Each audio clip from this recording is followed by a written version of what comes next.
This is the You Winning Life Podcast, your number one source for mastering a positive existence. Each episode will be interviewing exceptional people, giving you empowering insights, and guiding you to extraordinary outcomes. Learn from specialists in the worlds of integrative and natural wellness, spirituality, psychology, and entrepreneurship, so you too can be winning life. Now, here's your host, licensed marriage and family therapist, certified neuro-emotional technique practitioner, and certified entrepreneur coach, Jason Wasser. So the universe is always working out in our favor because today's guest, Dr. Andrew Hahn, is a psychologist, is a kinesiologist, brings together Western paradigms with Eastern philosophy and Eastern psychology, bringing spirituality, archetypes, Enneagram, guided self-healing, which is a program that he has created and is facilitating and teaching, coming all the way from Waltham, Massachusetts, in the beautiful, beautiful Northeast, especially as the weather is changing right now. Ooh. So welcome, and thanks for spending some time today. Thanks, Jason. We used to be calling ourselves guided self-healing. We're now called life-centered therapy. And guided self-healing is for people who want to learn this for themselves. So we have a program for people who just want to be able to use it for themselves and their friends. And we also have a training program for professionals.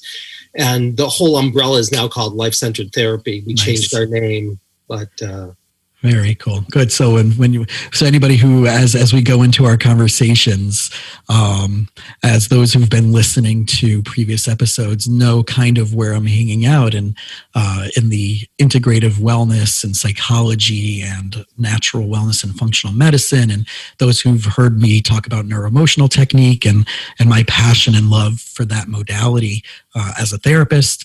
I think that today is going to bring a lot of really cool and exciting stuff to the table.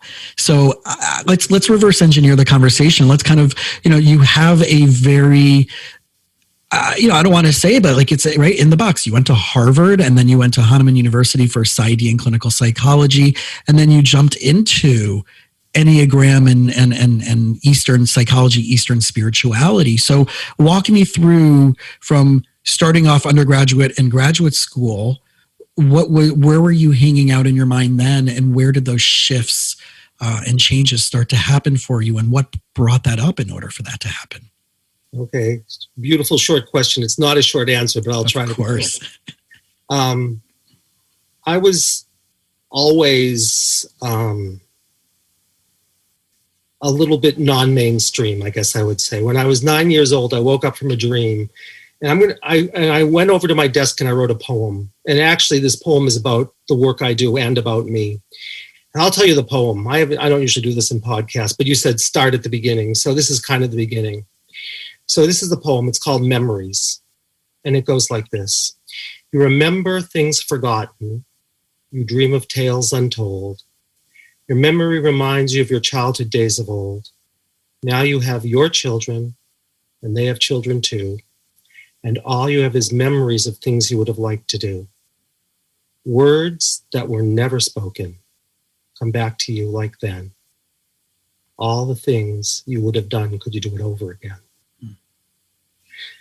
So I would say that was a pretty strange poem for a 9-year-old. So, but that poem is actually all about the work I do, because it's all about remembering things forgotten and then opening up to new possibilities that you could have never known if you could go back and transform everything. And that you can, since the past is living in the present, you can change the past, you can change the future. And really, I always thought that poem was about my Enneagram personality, because I'm a romantic. So I thought it was about, craving what I never had. But really on a deeper level, I think it's really about my life work. So that was there. And I did go to Harvard. My mother was a clinical psychologist. My father was a lawyer, and I was stuck, but I always wanted to be a clinical psychologist. So I went that route. And then I went and got my doctorate at Hahn, and I got a PsyD, and I had wonderful training there with a woman who was a woman named Mara Salvini Palazzoli's only student because it was her translator, and she was an amazing family therapist. And I had the head of their, psychoanalytic institute was my supervisor. I had really cool things. And I'll tell you, I mean, I don't usually tell long stories like this, but I had one thing that happened when I was there. And there was this really cool psychiatrist who was different from everybody else. And what he said was essentially, he said, well, someone said to me, I fell into something. And the guy said, what was it like when you landed? And I said, this man is listening in a way that nobody else is listening, because he's listening literally. So that was sort of there. And when I got halfway through Hahnemann and I was learning all this stuff, I was thinking, oh, why am I here, kind of? And I had a vision, and it was a vision of like cross poem Two Roads. And I knew one of them was going to be edgy psychology, and I knew the other one was going to be totally over an abyss. And I had a sense someday I was going to go over the abyss. So that's his background. So then I get my doctorate, and I come and I become an associate professor, an assistant professor at a graduate program. And I become the training director in a clinic. And then a lot of things happened, but I started having unusual experiences that are generally called psi experiences, and they opened up for me like a window. And they ended, this was just the end of 1990, beginning of 1991. They ended with an experience where a friend of mine had gone off and had left the UN. She was the head of all NGOs at the UN. And I'd had an amazing experience with her there that was totally psychic. And she goes off on spiritual retreat to the Self-Realization Fellowship. If you guys know that, it's Yogananda's work, the autobiography of the yogi. She became a disciple. And I said, I have to go visit her. So I go out there and visit her. And the day before, I mean, I tell a lot of the same stories because, like, they're dreams to me. I forget them, It's like I have these amazing things happen every day, and people say, why do you keep telling the same stories? I said, they're like dreams. If I don't write them down right away, they're just like gone. But anyway, I tell this story because it's really the story of what changed things for me. She had fallen the day before we were there, and she had done something horrendous to her ankle. It was really bad. It was swollen. It was discolored. And she was in extremely bad pain. Like, she was hobble. But she wanted to take me to this unbelievably magical heart chanting service at the Self-Realization Fellowship. So we're just chanting for an hour and a half, like from our heart chakras, which I didn't know heart chakras at the time, but anyway. And then we start walking around the fellowship, and we get to these two benches, and she says, I can't walk another step. You're going to have to carry me out of here. I'm in such, and she was leaning on me, but she said, I can't even do that. So she sits down, and the two benches are kind of like this, and she sits down at the end of one, and I go all the way around so she can I'm thinking she can put her leg on my leg. And I sit down, and I am flooded with something like, the best way I could describe it was if you had a sun that totally filled up your whole field. So it was just everywhere. And I knew it wasn't just the sun because I knew where the sun was. Right. And it was like this unbelievable radiance. And so I said, Roshan, give me your ankle. And I had her put it there, and I just started channeling that energy through my hands without touching her to her ankle.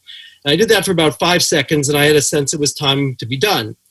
And she says to me, I can see auras, don't you? And I said, Roshan, this is 1991. I said, Roshan, I'm a nice Jewish boy from Boston. What do I know from auras? And she said, are you aware that there's pure light that's coming down through the crown of your head into the center of your chest and out your hands to my ankle? And I said to her, I can't see it the way you're talking about it, but I know what you say is true. And I could feel the vibration of it.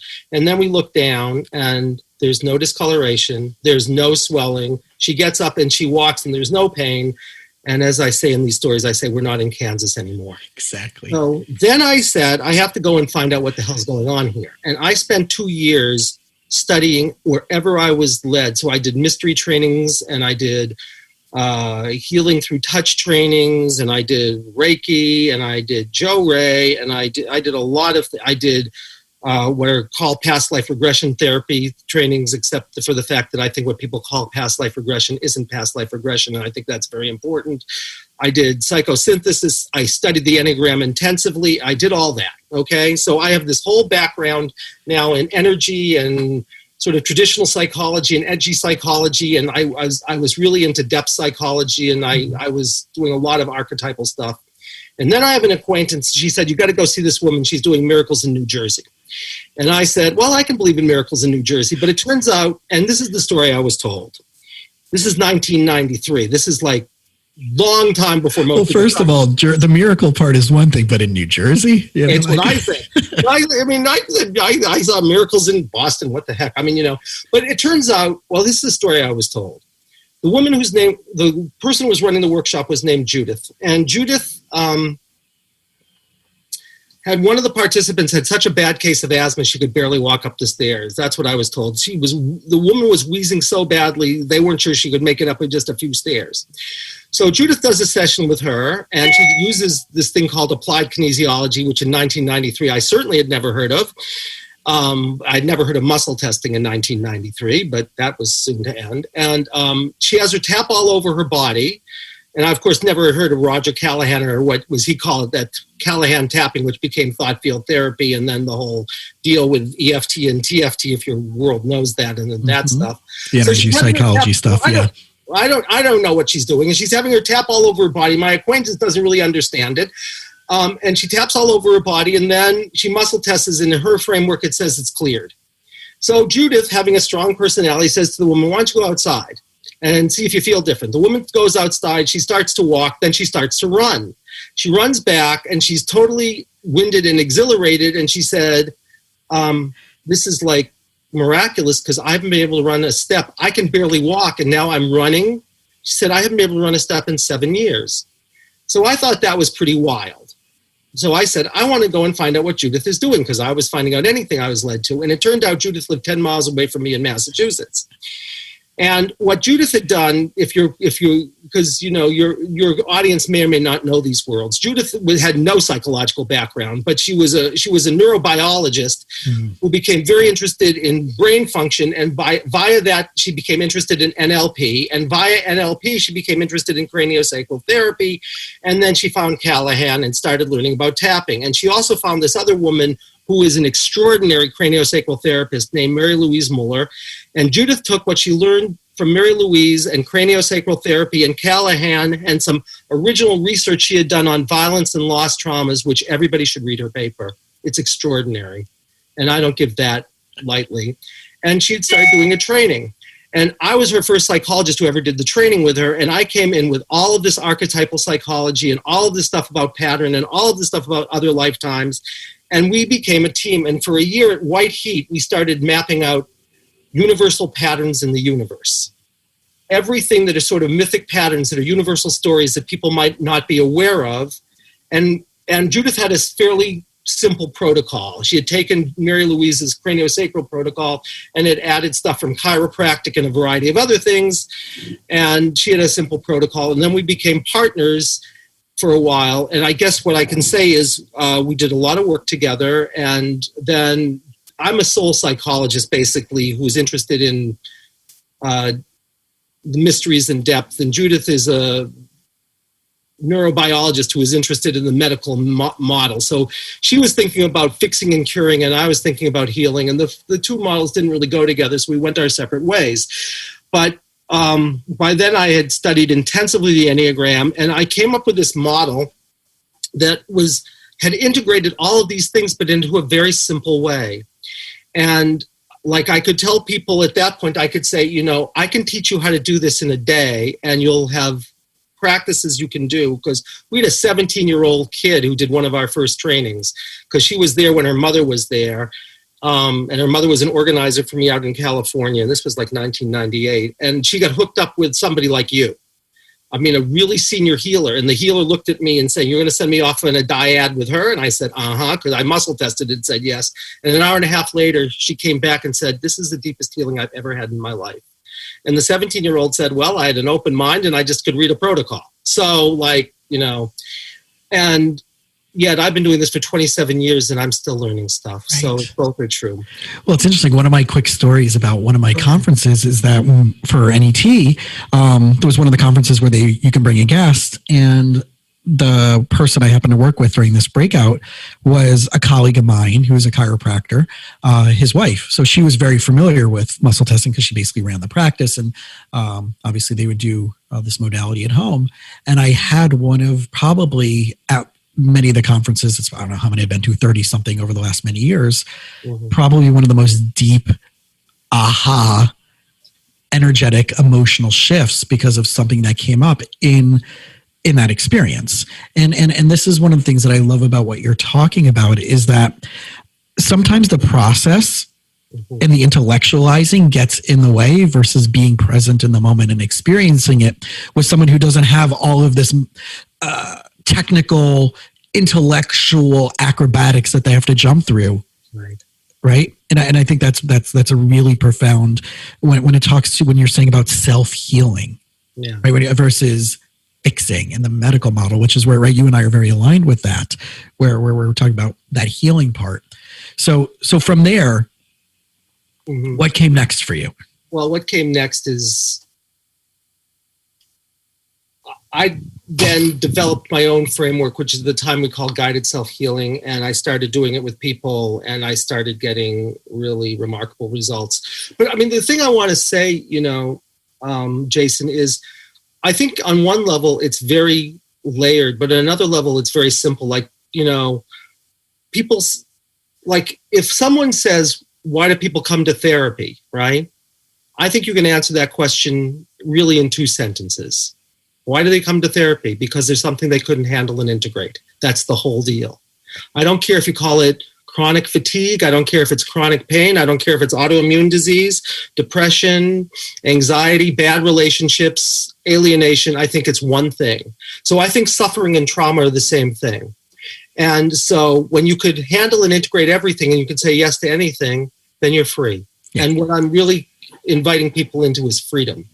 So if that's why people come, they suffer because there's something they can't handle, which is trauma, whatever they can't handle, whether it's too bad or too good or too anything. Because if something's too good, they can't handle it either. And it's kind of like a trauma, but most trauma is because something is too bad. Would we look at it through the lens of overwhelm at some level? Because, right, it's an overwhelm in either, like you said, too good, or it's overwhelmed because there's something that traumatic happened.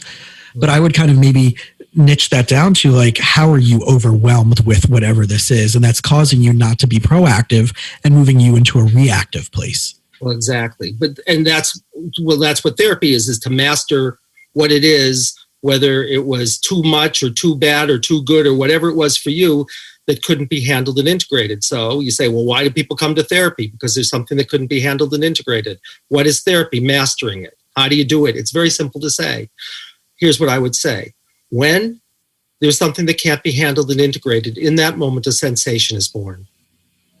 So just like Jason's born in a moment, the sensation is born in a moment. And so then what happens is once that sensation is born, you go from free-flowing energy to dense energy. You go from E to M, right? And you can feel the dense energy in your body. It's called the discomfort, right? So I would say, of course, every discomfort is a narrative. And every narrative that can't be integrated has a reciprocal discomfort or discomforts. So how do you heal it? You choose to become the discomfort. That's all you do.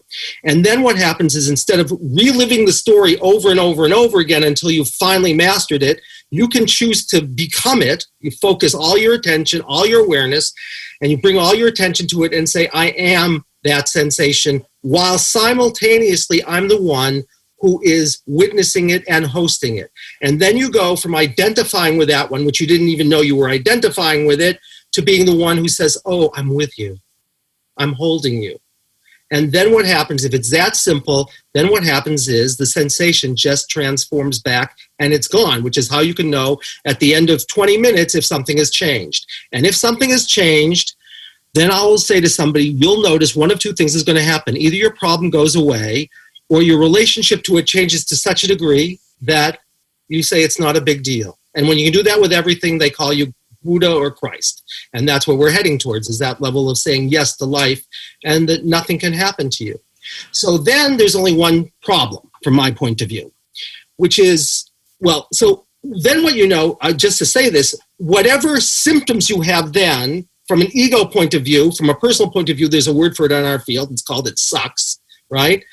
But from a soul point of view, it's an invitation to remembering what couldn't be handled and integrated. So every symptom you have, and literally the way you talk about it, is the story of that sensation, right? And nothing can be outside of the process. Nothing.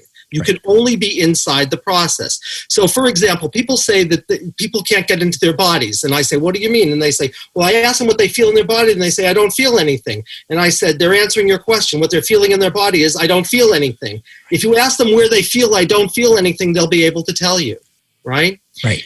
Because that's a sensation. Or if they start up on a process and they say, I can't see anything, and you think they're saying, I can't do the process in 2020. No, they're 200 years ago in a dungeon that's black and somebody just poked out their eyes. So as long as you know that everything is literal and you can't step outside the process, you're going to be better than virtually any therapist that people go to, because you'll listen in a whole different way. Well, and that's what I find on a consistent basis is that clients will tell me over and over again, here's where I'm struggling. And I'll have them describe that in their words. Yeah. And within their own words, they already give me the answer in how to solve the problem based on the words and the definition and the description that they're using. And I'll literally say that to them and say, you already gave me the answer. And they're like, I have no clue what you're talking about. And then I'll verbatim repeat what they said. Exactly. And they're like, I don't get it. And I say it again. And then I highlight those words. And then I say, what is that definition of that specific word to you? Because, right, we make up our, right, we're creatures of language and narrative, and people change words' meanings to fit their dominant story that they've always been carrying. And one of the themes that I'm working at, especially with a lot of my young professionals in my weekly classes, is how often are you telling a story of victimhood versus telling a story of empowerment? And then obviously everything that's going to align with that is just going to prove that point even more. So you just build longer momentum in that pathway. Well, you see, what I would say also, because to pick up on what you say, I think if you have a story of victimhood, that just means you were in a trauma structure where you were a victim. So empowerment for me is to be able to say, I can choose to become the story of the victim as opposed to identifying with it. But then I just go on, because I think there are three things you have to know. This is what I use muscle testing for. First, someone will come in and they'll say, I'm in a major depression. And I have to find out, is that their true intention or is it a symptom of a deeper intention? So in our first step, we have to find out why you're really here. And why you think you're here may only be a clue to why you're really here. Or it may be why you're here, right? So that's the first thing. And if you don't know why you're here and you can't find it, I have to be able to find it. And that's what I spent my life sort of mapping out, all of the universal themes that I could think of, or in myth, that people could get stuck in that they may never have been aware of. So I can ask, are you in a story of betrayal? I can ask, are you in a story where some energy took you over? It's like if you go far and wide and you say, we're going to open to every possibility, including that a little green man in Alpha Centauri put a rod in your ear, because that may be the most elegant, powerful, simple story that would explain your tinnitus. And if we can change that, it goes away. It goes away. So we can do a diagnostic to find out if the thing you say is your problem, or is a symptom of a deeper problem that's underlying it, which if you could take care of it, you might be able to take care of 6 different things in 20 minutes simultaneously. Right. In one fell swoop. And I want to just remind everybody who's listening that what we're talking about, at least from my perspective, and I don't know if this is the way that you would phrase it to your clients, is the client's emotional reality. It's the story and experience and narrative that they created based on what makes most sense to them within their own psychological world. Whether it's factual or not doesn't necessarily, right, in the real world of fact, doesn't necessarily, it's just that it's their own created emotional reality. So I know that when we were going into that world, especially in the world of kinesiology and muscle testing, it doesn't have to be Moses on the mountaintop, right? But it's a lot of metaphors as well of what does this represent to you, right? How does that make sense to you that this could take place, or what is the meaning of that to you, and how have you been affected by that if that were so? Well, the only thing I would say on top of that is I actually think it's only in part the client's emotional reality. I actually think that who we all are multiples. And I actually don't think it's the client's emotional reality. I think it's life's emotional reality as it reveals itself through a sensation. So I never talk with clients. Like if I said, I'd say, Jason, if you said, what's your name? If I ask you what's your name, you say you can answer that question. But if I say, Jason, how come you have a major depression, an anxiety disorder, you can't speak in front of crowds, you have chronic neck pain and whatever, you'd say, if I knew the answer to that, I wouldn't be seeing you. So I think there's some being inside. So I don't want to talk to Jason. I want to talk to whoever that is because it's their story. It's not Jason's story. So would you call that more along the lines of innate wisdom? No, I would call it literal I would say, I think there's an innate wisdom. I think that's life. Life has its own innate wisdom. And that's when you just know something is true. But I would say that when I say we're all multiples, right? If, to take a simple example, if you're having a panic attack, right? Because a motorcycle backfires and you start having a panic attack in my office, and I say, well, what are you feeling in the body? And you say, oh, my heart's pounding. Well, I would say heart pounding is the name of a person.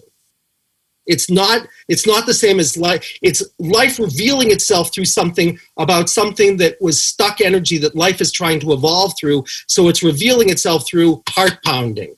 So I'm no longer interested in Jason's reality. I'm interested in heart pounding's reality. So all I'm going to do is say, Jason, you become heart pounding. And then whatever comes out of your mouth will be heart pounding's literal story. So I don't want to start metaphorically. I want to start literally. It's way easier to go from the literal to the metaphoric. Like, I'll give you an example. Like, I was doing a demonstration a long time ago at behavioral medicine conference, and we were doing a demonstration. This woman comes up and she says, I have this major depression. And she says, I feel weighed down, I feel helpless, I feel hopeless, I can't move, and there's no hope and nothing can help me, right? So I ask, is that your highest intention? He says no. So then she says, okay, now I'm starting to hyperventilate, you can see it, and she says, these people are going to kill me. I know they're going to kill me. I know it's crazy. So I say, is that your highest intention? It says no. So I say, all right, even though they're not, can you choose to work on them directly? It says no. So I say, can you find what it is? It says no. Can I find what it is? It says yes. So I find out that her highest intention is something we call a death wish, which in this case is a traumatic death in another lifetime that couldn't be handled and integrated. So when I had her say out loud and fully experience, a part of me wants to die, which means experience dying, right? Because it dissociated. She then says, oh my God, I'm having this excruciating pain in my neck. So I say, okay, you're going to become excruciating pain in neck. She starts doing that and she starts violently wrenching her neck. And she says, she's on a guillotine and she's facing up and she's weighed down, literally weighed down. They've weighed down her legs. Right? She's weighed down, she's helpless, she's hopeless, and the only thing she can move is her neck. So when she says, I'm weighed down, I'm helpless, I'm hopeless, I can't move, she's not speaking metaphorically. She's speaking literally about something that happened to a woman 250 years ago in France. Okay? And then she says, I'm in front of all these people, and they're throwing things at me, and I'm saying to myself, I will never be in front of a crowd of people again, right? And, then you can imagine, let's say, you know why she has a story about her chronic neck pain because something went that to her in this lifetime. But really what it is a template because she sees this thing coming down in her head and they've put her face up in this thing, which I thought was really cruel. And this thing's coming down and she's screaming and like she's wrenching her neck violently. So you know why she has chronic neck pain. But she has a story about her chronic neck pain, but really it's a story of in her life, I'm trying to get away from something. But she's lived her whole life trying to get away from things. But it has nothing to do with trying to get away from things. It's trying to get away from a guillotine 250 years ago. And then it generalizes to everything. She said, I've been trying to get away from things my whole life. I say, no big. It makes total sense. You're about to have your head cut off. Of course you're trying to get away from it. And it generalizes to pretty much everything. And then she's screaming at God, right? And she's saying, I'm a good, and she comes to all these conferences, she's screaming, she says, and you can hear all this. We have it on tape. It's really kind of cool. And she says, like, I'm a good Christian, she's right. And how can you do this to me? I'm never going to believe in you again. Okay, she goes to all these conferences. She's a very spiritual woman. She said, I've never had an experience of God. Why? Because she's being invited to remember something that happened 250 years ago in revolutionary France, however you want to understand that. And I don't care how you understand it. I don't care if you think it's a metaphor or literal. Your belief systems are none of my business, but I'll tell you what happens. Okay, she's screaming, right? And then she says, I must have died. So she has a problem, which is she dissociated. She left her body before she died. So what the hell happens if you leave your body before you die and then your body dies? You're kind of stuck, right? So that body is now trying to experience dying. That's why she has this belief, I want to die, right? So you say, well, it's not going to do it any good if it can kill you off. It's trying to make you relive the story so it can have a better result. So you'll end up dead and it won't be happy. So that's a bad situation. So why don't we help it die now that we know what the problem is? So she looks at me funny and I said, well, all you have to do is call the parts back. Call all the parts back in your story right before you die. Let yourself fully die and just leave through the crown of your head. Okay, you know what she says then? This is really hysterically funny. She says, which one? The one that's rolling down the hill or the energetic one that's still in the top of my head? She actually says this. This woman had never done anything like it. She said, I know which one. She goes out through the crown of her head and she says, I see this light. I'm going to go to the light. She has this beautiful smile on her face. She says she's done, right? Yeah. Then what happens is she starts talking. It's an amphitheater. She starts talking with people and they start asking her questions. And she starts going like this. And then she says, this is impossible because I have no neck pain. Right. And then she says, you guys should I should think you're going to kill me. She's taking all these beta blockers. She's done cognitive behavioral therapy. She's done tapping. She's done everything you'd imagine, even back in 1999 or 8. Nothing was helping it. Why? Because no one really knew what the problem was. It was a traumatic death. And if you can map out it's a traumatic death, then people work a lot in this lifetime. They never get really their best results because it's not what the problem is. Right. And then they don't know what to do with it. So they'll get them back there. They're tapping. But if the real problem is that you've died and you're stuck outside your body, you can tap for a long time and you won't get the best result. There's no connection to it. Right. So you have to say, well, how are you going to resolve the problem if you're stuck here? Well, get unstuck, die, experience dying. It was not rocket science. Right. So if we can figure out what your real intention is and where it really crystallized and what the very best practice would be if awareness isn't enough, because usually it is, right? So that makes this process very simple because you don't have to muscle test very much. You don't have to go through all of these layers of what's going on because I'm soulfully oriented. Judith was so detailed oriented, so we were a good team. But, it's all you have to do is find out what your real problem is, where it originated, what that person needs, drop in, feel it in your body, and whatever happens then will be their story. We'll transform the story, and then you'll be freer. And you'll know because the sensation just will not be shift. there anymore. Right, will shift and disappear. So let's talk about the science of this, because this is really, right, coming from my degree was in Masters in Marriage and Family Therapy, and it wasn't until I started doing neuroemotional technique that I really started getting the neuroscience, the triune brain theory, physiology, biochemistry, neuropeptides, where the emotions, right, Dr. Candace Pert's stuff about the neuropeptides and emotions carried through your DNA in multiple parts. So, right, where everything was psychosomatic, but it was you're conjuring it up because it's an emotional experience. So you have an issue. So if you talk about it, it'll go away. And there's a disconnect between neck up therapy and somatic, right? In the soma, psyche, and psychosoma. Mm-hmm. It wasn't until NET where I started learning all of this stuff, which I think is, in a way, how as therapists, if we're not learning neurology, if we're not learning physiology, if we're not learning biochemical cascades and physiology in that regards of how stress affects emotions and dis-ease, diseases are from dis-ease, right? That this is where it's coming from, that we're shortchanging a lot of the practice out there. And there's a lot of great therapists, but I feel like we're only hitting a wall. And as I was sharing with you before, when I was going through my panic attacks in 2009 and 10 and early 11, it wasn't until I stumbled upon these type of energy psychology modalities that it actually went away. Exactly like you're saying, within 2 to 3 sessions of doing a neuroemotional technique is when my panic attacks went away.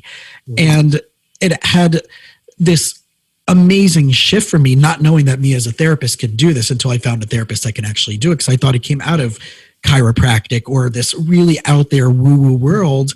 And now knowing, especially NET, doing the research through Jefferson Medical School and publishing the mind-body science behind this in the Journal of Cancer Survivorship, that everything you're talking about, for people who aren't familiar with this world, it sounds literally insane and crazy, but the science backs up physiology of emotions. And I just want to just walk through what a muscle test is no different than having someone hooked up to a biofeedback machine, except we're doing it in real time with an inhibition or the disinhibition of a muscle response as if it's connected to the reflex of the fight or flight of the reptilian brain. In other words, a part of your brain is finding a disconnect from neutrality, okayness with that experience, and you can use it to test that fight or flight response. And like you're saying, in other ways, you can also test within the the relationship to a story or the congruency to a story or to an experience. And all of this has been clinically validated in journals and research, especially coming out of major medical universities. So from your experience, from your background, right, again, coming from Harvard, coming from Hahnemann, where we have a neck up, body dissociated mental health system. Mm-hmm. What has been some of the experiences you've had, especially when you're sharing this at conferences, especially when you've been a professor and you've been doing clinics and you've been working with people, where you're trying to explain that story to me? If I had, right, for some people out there haven't heard any of this stuff before, and they're like, this Dr. Hahn must be Meshuggah. Mm-hmm. And at least, right, at least we both know what that means. Rita, right, there's a craziness to this, and this sounds insane.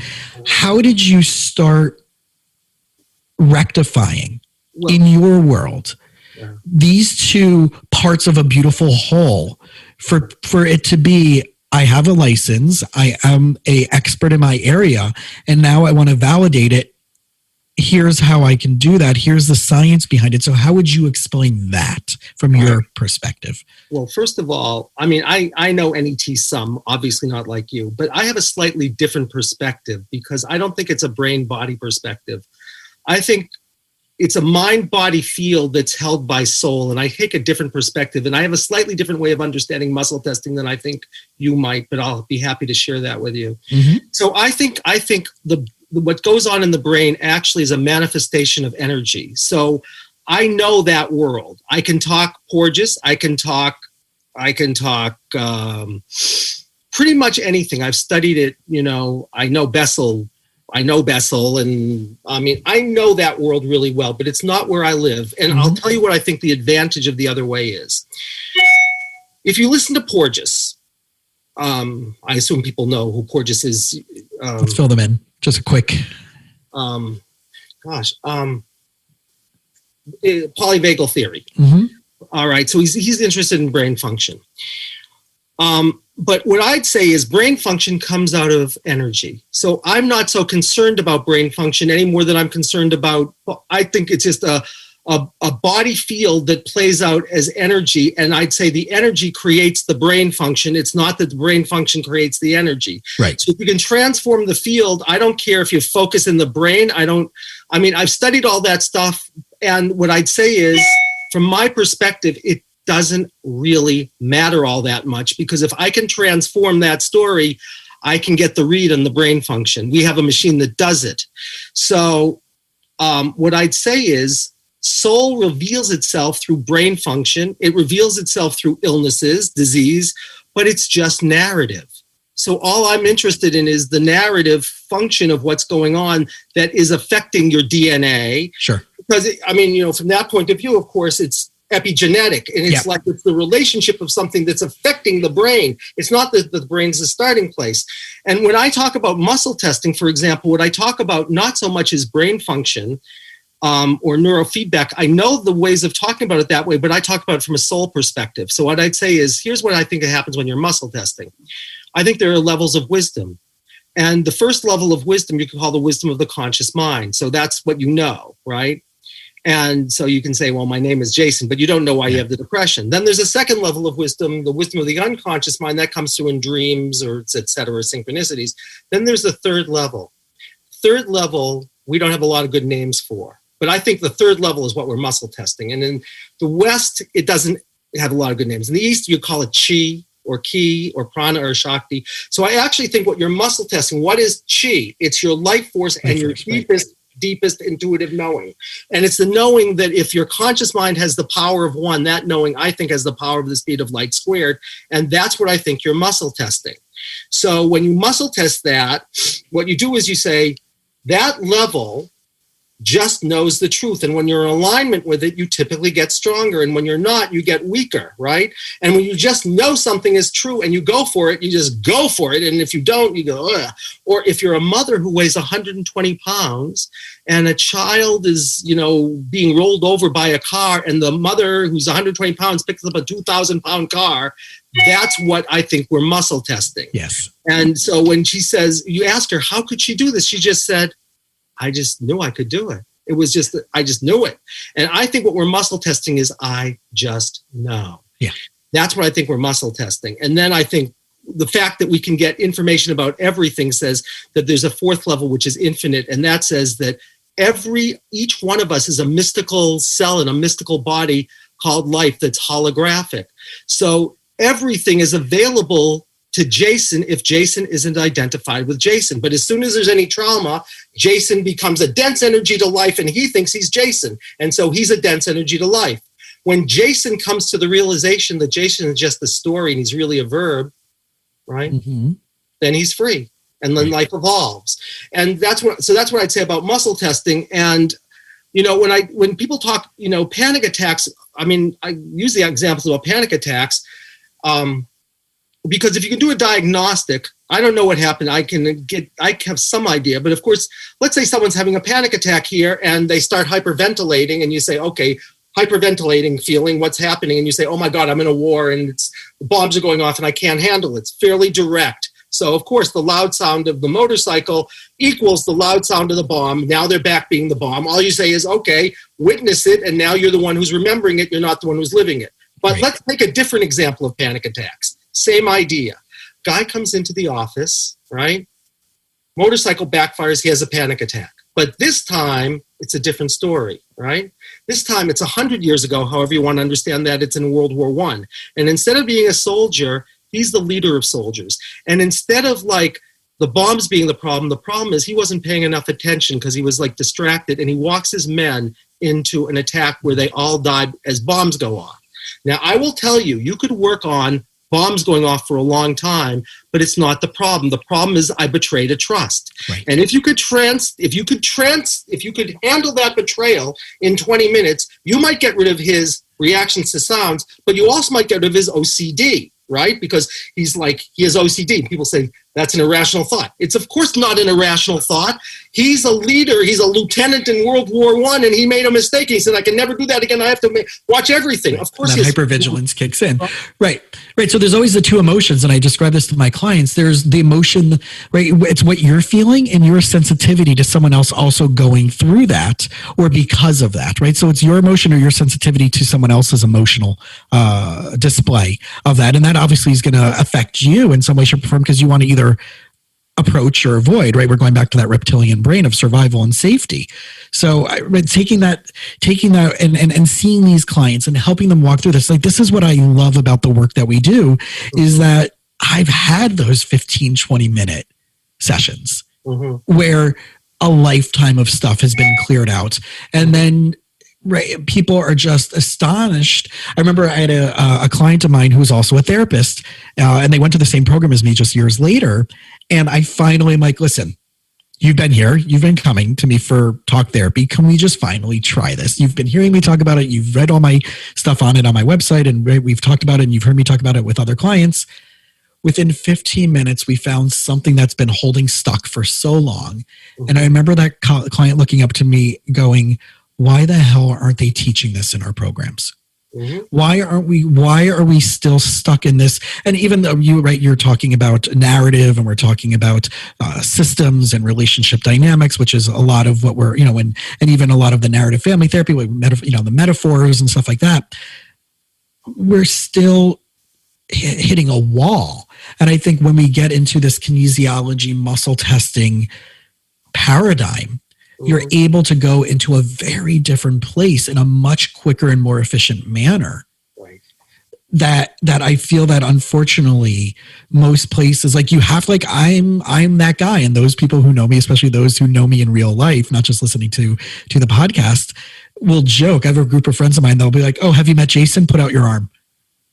Right. And it's become part of our brand, your brand, my brand, in a way of we know that we can take it faster, quicker, and deeper in a certain way with these tools.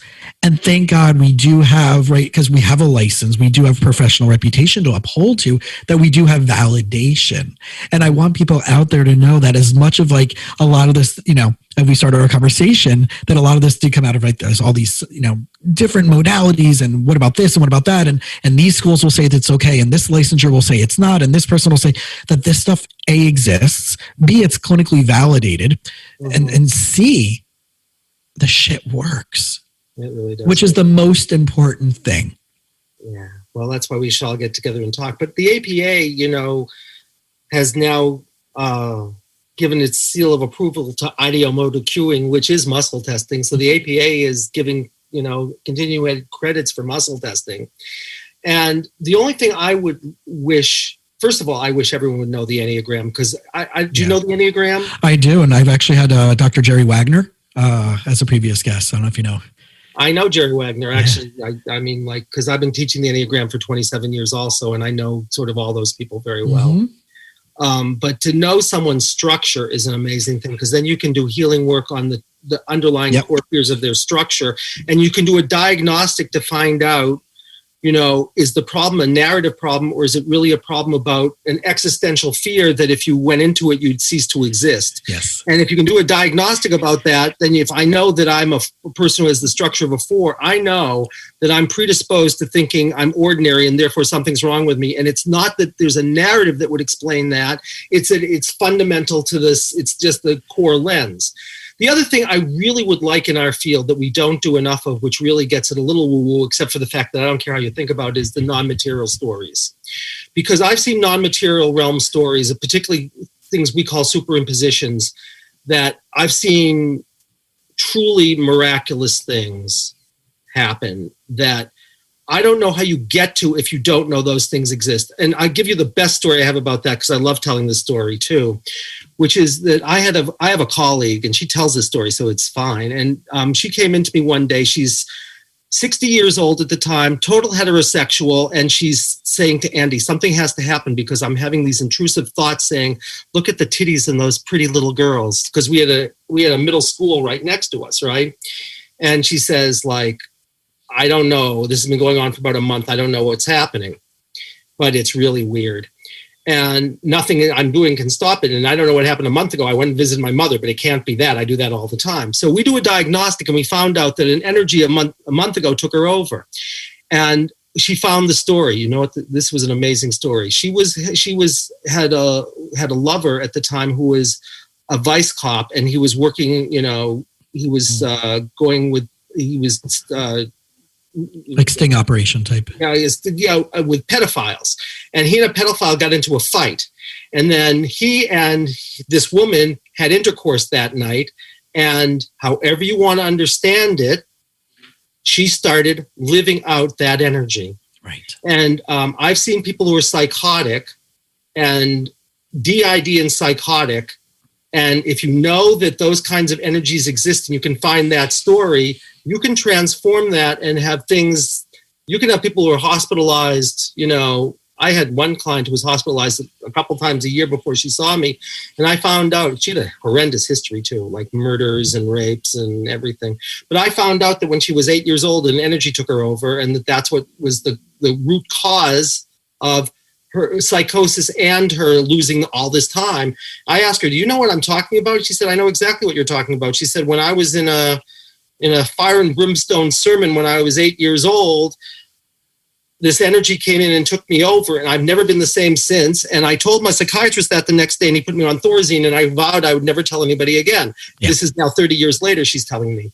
And so that's been cooped up in that person's day-to-day experience without feeling safe to share this, without feeling like they can get anywhere with any therapist, without being medicated, hospitalized, and having repeat trauma over and over again. Right. And so what happens is, so we go back there, and it says she knows how to heal it. My muscle says she knows how to. And she says, I'm supposed to dance.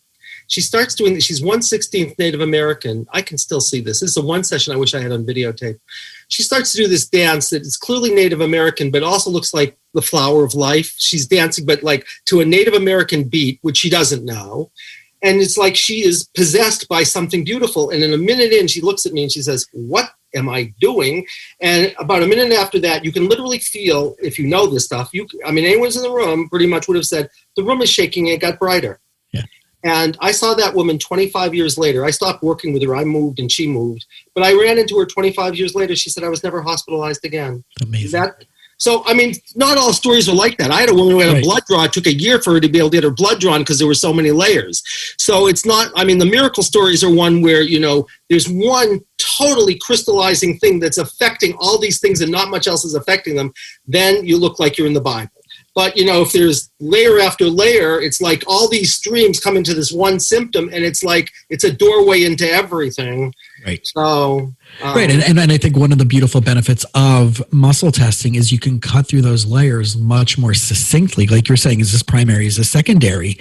And I know that some of the experiences that I've had, in NET as a practitioner, but also having, you know, being a client or a patient of it, is that there's no way that this stuff would have come up where it's, I remember a story. I was at a conference and I was working on something, and we go back to an original event around a certain age, and it was my sensitivity. The narrative that came up was my sensitivity to a family friend, thinking that someone was weird. Mm-hmm. And we start focusing through, and we finally got, like, you know, was it from this area, from this time of my life, from this school, from whatever? We finally figured out who it was. And I'm like, but that makes no sense. Like it didn't make sense to me, right? Because I was looking at it from a 3-year-old, 4-year-old, 5-year-old perspective. Yeah. I then had dinner with my dad that night, mm-hmm. and I retell him this story. And my friend who I was working with in that specific segment actually was staying with me for the conference, that worked with me earlier in the day on this little segment. And I asked my dad, I'm like, do you remember so-and-so? And he's like, yeah. And I'm like, do you remember so-and-so's father? Yeah. What was he like? And his response was, he was really weird. Mm-hmm. And what came up was, it was the story before was that it was my sensitivity to this kid thinking that there's something uncomfortable and awkward about their father. Yeah. And right? There's no way, shape, or form on an intellectual, rational level that made sense to me looking at it from the vantage point of a 3, 4, 5, 6-year-old kid, until it gets validated by other experiences when you have the opportunity to ask in context. Because, like, if we're looking at our soulful paradigm, you and I know this, but for people out there, right, that time is only based on what we put a descriptor on it. Mm-hmm. And our knowledge is infinite, and it isn't a supercomputer. So we can only understand it from the limited language in which we can construct it. But this is one of the beautiful things about what you and I are doing. So, as I know, we only have a few minutes left.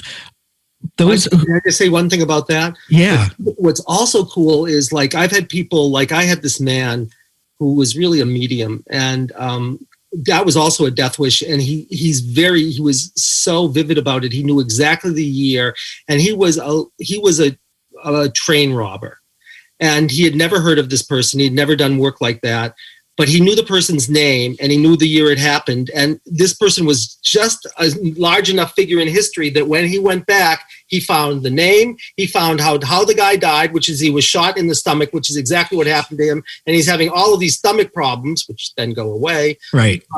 So not only can you find weird shit when you're 3, I mean, like, I had another man, and he said, I don't know anything about this, but I'm a Nazi. And he knew his name, and he knew what he did, and he knew how he died, and he knew nothing of this history. And he goes back, and it was a high enough official in the Nazi government, and everything he found was this man's story. Yep.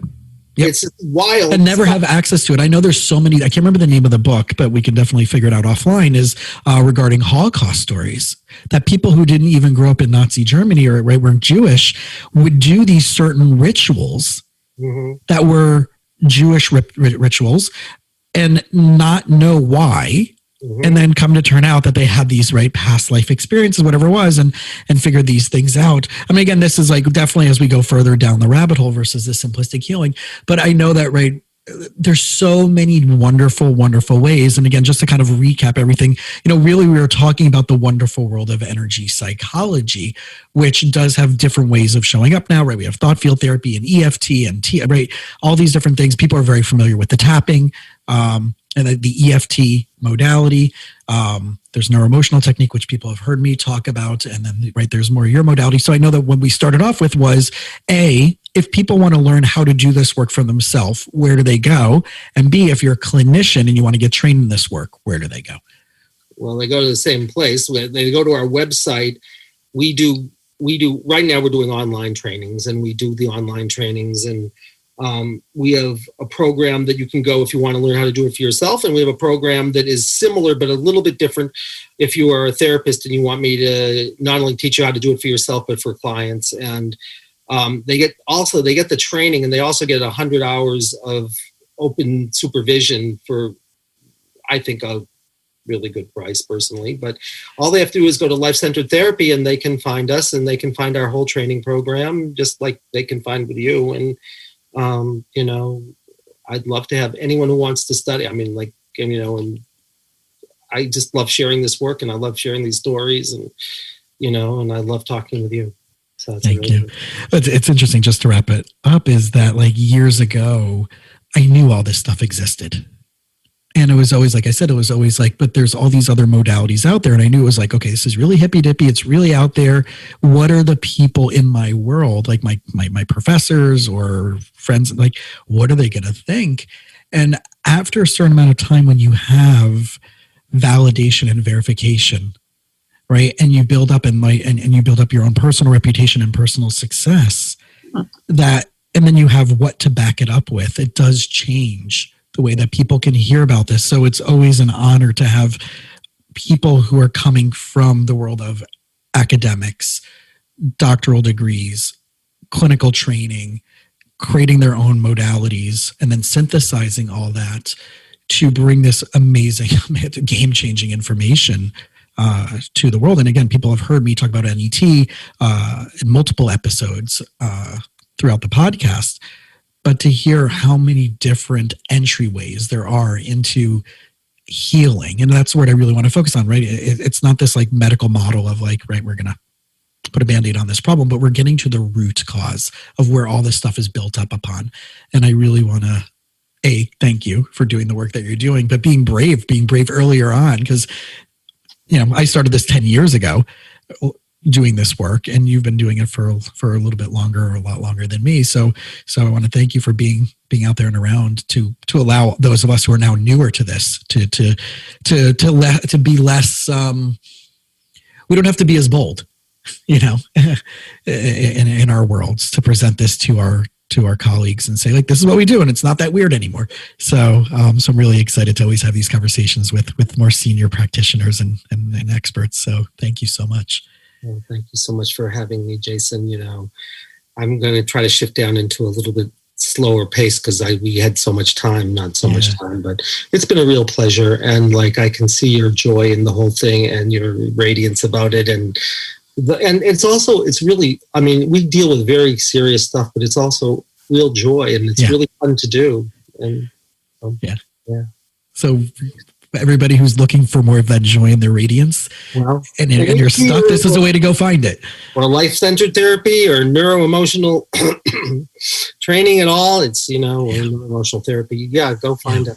Yeah, cool. Thank you.